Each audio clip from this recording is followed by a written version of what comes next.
सुभद्रा योजना को नहीं आसला एक बड़ खबर। कटि जाइथिबा हिताधिकारी पाइबे सुभद्रा टंका। एका बेले खाता को जीव 10,000 टंका। तेबे सुभद्रा योजना को नहीं अपडेट। एका बेले मिलिबो दुईटी किस्ती।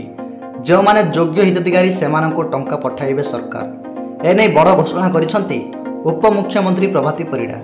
तेबे अनेक योग्य हिताधिकारी महिला सुभद्रा टंका पाइबारु वंचित होइछंती। तेबे सेमाने काहेकि वंचित हेले राशन कार्ड अछि कि नाही, केवाईसी अपडेट होइछि कि नाही एवं अन्यान्य जहाँ जहाँ दरकार ताहा तर्जमा कराजिबो। आज एने समीक्षा कराजिबो बोली कहिसंती उपमुख्यमंत्री प्रभाती परिडा। एथिपाई सब विभागर अधिकारी मानकु डका जाइछि। जेउ माने पूर्वरु सुभद्रा टंका पाइथिले एबे दुईटी जाक किस्ती कटि जाइछि। जदि सेमाने योग्य बोली भेरिफिकेशन रु जଣା पड़े तेबे तांको टंका मिलिबो। तेबे उपमुख्यमंत्री प्रभाती परिडा कहिसंती योग्य हिताधिकारी को एका बेले दुईटी किस्ती टंका पठाजिबो। तेणु एभली अनेक अभियोग किछि दिन हैला राज्य सरकार हस्तगत हेबा परे विभाग एपरि निष्पत्ति नेइछंती।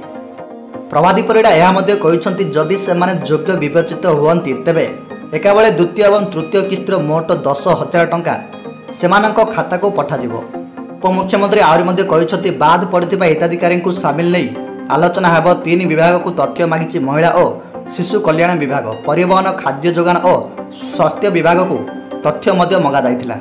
वाणिज्य और परिवहन विभाग को 4 चकिया तथ्य मगा जाइथिला। मृत हिताधिकारी तालिका जांच पाई मध्य स्वास्थ्य विभाग को कहुଯାଇଛି। धान बिक्री तथ्य खाद्य और जोगाण विभाग को मगा जाइथिला। बाद हिताधिकारी को जोड़िबा नहीं बड़ निष्पत्ति होई पारे बोली प्रभाती परिडा कहिसंती।